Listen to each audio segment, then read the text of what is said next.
D'abord, rien qu'en parlant... Bonjour, Monsieur Patrice, vous êtes secrétaire général de l'ESECO, partout cher à l'honorable Ada Bomboli. Bonjour madame, effectivement, je suis secrétaire général de l'ESECO, Ensemble Changeons le Congo. Merci, on va parler du Sensa. Vous étiez aussi au dialogue de la Saint-Sylvestre. Aujourd'hui, on a désigné Olenga Nkoy comme étant président. Quelles sont vos impressions? Et également, le président Minakou l'a dit qu'il y a de places réservées pour le rassemblement, si on peut le dire, LUBT. Donc, comme vous le dites si bien, l'accord de la Saint-Sylvestre du 31 décembre, nous y avons participé, nous avons signé, mais cet accord n'a nullement été respecté. Si bien que nous retrouvons aujourd'hui une dissidence du rassemblement, qui est à la tête du Conseil des sages, M. Olenga Nkoy, nommé ou désigné illégalement par les deux chambres, ce qui n'était pas prévu selon l'accord. Donc automatiquement, c'est pour nous une farce dont nous ne participerons pas, dont nous ne partagerons pas. Et concernant les sièges réservés pour nous, M. Minakou peut les offrir à quelqu'un d'autre. Et mais quand vous dites que vous n'allez pas participer, ça va se passer comment? Donc vous attendez juste les élections, vous voulez pas... On fait ce qu'on veut, mais vous avez besoin toujours des élections. Selon l'accord, dont rien n'a été respecté, les élections doivent se passer au plus tard le 31 décembre. Et d'ici quelques semaines, le président de la CENI doit nous donner le calendrier. Il doit publier le calendrier électoral. Donc nous attendons cela. Donc, même si on est encore fait quoi qu'il se soit, cela ne ça vous intéresse même pas. Tout d'abord, ce qui vous intéresse, c'est les élections. Ça ne nous intéresse pas. Ça, c'est un point. L'autre point, c'est qu'il va travailler avec qui? Parce que toutes les vice-présidents sont apparemment rejetés son leadership. Donc il va travailler avec qui? C'est déjà un mort-né. Merci. On va parler des élections cette fois-ci. Président Félix dit que, au cas où qu'il y ait les élections ou pas, le président Kabila doit quitter. La place va laisser, la place du président va rester vacante. Je ne sais pas qu'est-ce qui va se passer et comment ça va se faire. Le président Kabila est légitimement au pouvoir président de la République grâce à l'accord du 31 décembre. Ce qui fait que, selon l'accord, les élections doivent se passer avant la fin de l'année. Donc, dès cette fin de l'année, il ne sera plus légitime. Il ne pourra plus être président de la République. Le pays devra avoir un autre président suite aux élections que la CENI doit organiser avant la fin de l'année et dont le calendrier doit être publié très bientôt. Donc, il n'y a pas d'alternative. Il ne pourra plus être président à un point trait. Ok, vous venez d'un conclave ici, mais le pays est en crise. On a la crise politique, économique dans tout le coin. Vous, au lieu d'arrêter des résolutions pour chercher à pallier ou à résoudre ces crises, mais vous, au contraire, vous dites au peuple de ne pas payer les factures, de ne pas payer les factures de courant, de la régie des eaux, et puis vous vous préparez pour de villes mortes. C'est pas ça résoudre la crise, au lieu de proposer des solutions pour chercher comment pallier à ces crises. La proposition idéale que nous avions proposée, je reviens sur elle, c'était la Saint-Sylvestre. Tout le monde était d'accord avec Feu Papa Tshisekedi. Malheureusement, paix à son âme. Il est parti au moment où on avait le plus besoin de lui. Donc, on est sans équivoque sur cette lignée d'accord. Et concernant la crise, si je peux être clair sur cette crise est artificielle, créée par M. Kabila. C'est lui qui crée cette crise parce qu'il ne veut pas quitter le pouvoir. Donc c'est simple. Il n'y a pas d'autre... Il n'y a rien d'autre à expliquer à cette crise-là. Donc vous, la solution que vous proposez, c'est seulement que Kabila quitte le pouvoir. c'est là qui va résoudre toute la crise. Quand on dit Kabila, le président Kabila doit quitter le pouvoir, ce n'est pas que il doit quitter le pouvoir parce qu'on n'en veut plus. C'est pas ça. Il a fait ses 2 mandats, un point entrée. Maintenant, la place est à quelqu'un d'autre. Selon la Constitution, il ne peut plus se représenter pour un 3e mandat. Mais ce qu'il fait pour le moment, il trouve des formules pour glisser. Et sa dernière formule, ce qu'il a trouvé, c'est avec Olenga Nkoy, qui nous tous nous le savons. Avec lui, si je croise les doigts, ça ne marchera pas. Mais si, dans ses intentions, le fait d'avoir nommé Olenga Nkoy à la tête de la CNSA, c'est pour glisser encore plus, pour gagner quelques mois. Mais la finalité des choses, il ne pourra plus glisser aussi facilement qu'il ne l'a fait jusqu'à présent.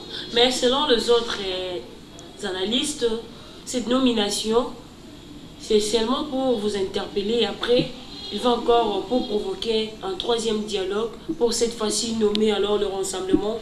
Félix, si on vous propose aujourd'hui pour le 3e dialogue, vous étant membre du rassemblement, vous allez accepter?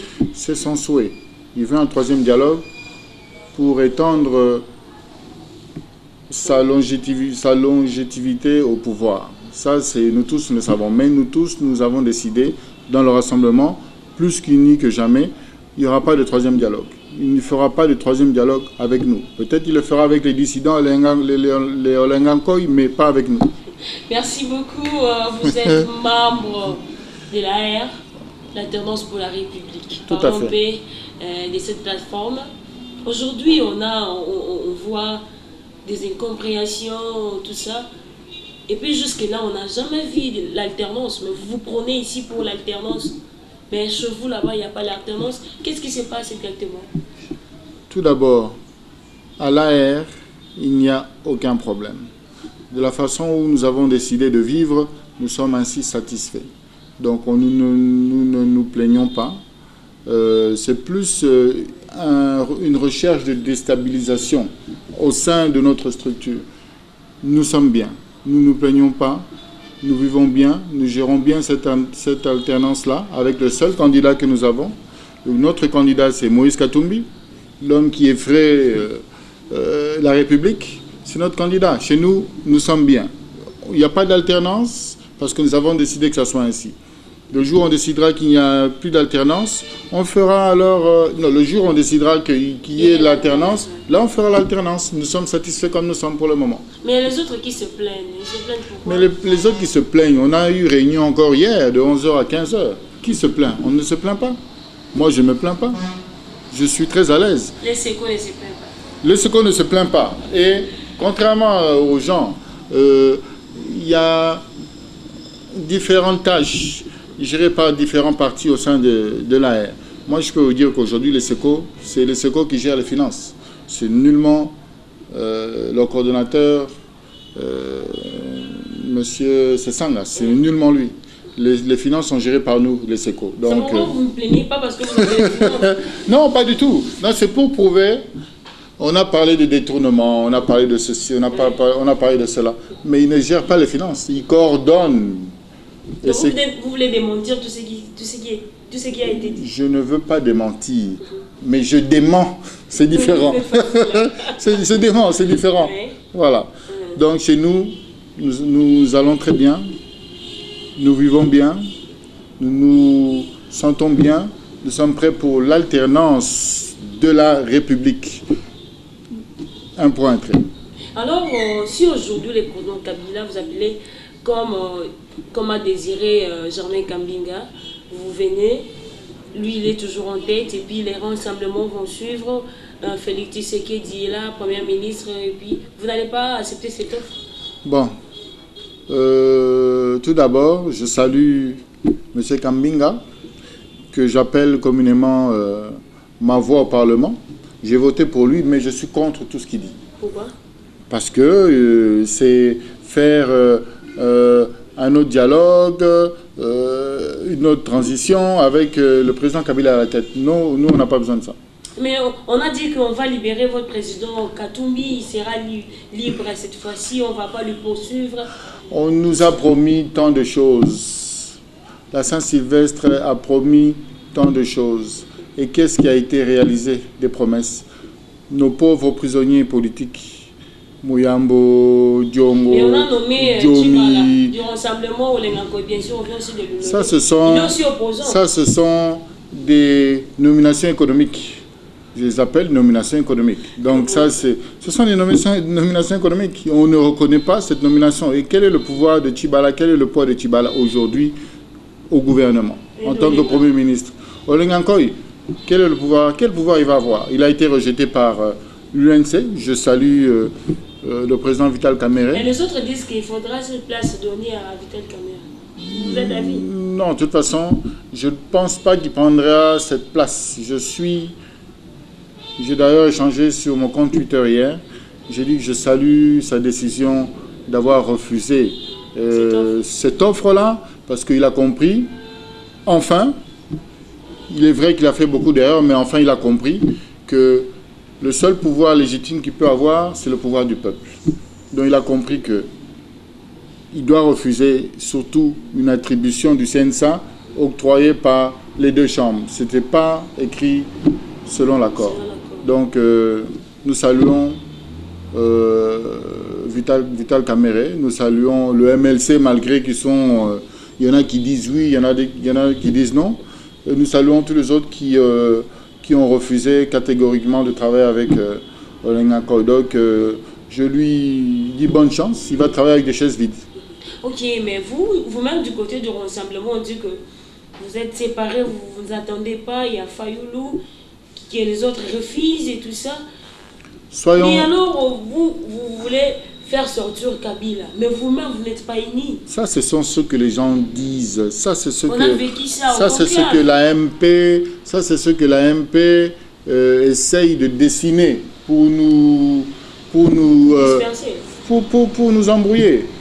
Chaque plateforme, nous avons la R, la Dynamique et d'autres plateformes qui sont regroupées dans le rassemblement. Même le président Moïse Katumbi l'a dit. Chaque plateforme a le droit d'avoir un candidat. On n'a pas refusé à ce que chaque plateforme ait un candidat. Mais la finalité des choses, c'est qu'après, il y aura un conclave final pour désigner le candidat unique. Parce que c'est dans l'union qu'on pourra tourner la page de cette sale page, quoi. Donc vous voulez dire que le rassemblement est toujours uni? Nous sommes unis. La preuve, on a eu le conclave. Mais le conclave a désordre et les autres... Non, pas en désordre. On nous a fait créer le désordre en fermant les portes de Béthanie. Mais si vous étiez là, vous avez vu qu'on s'est réunis.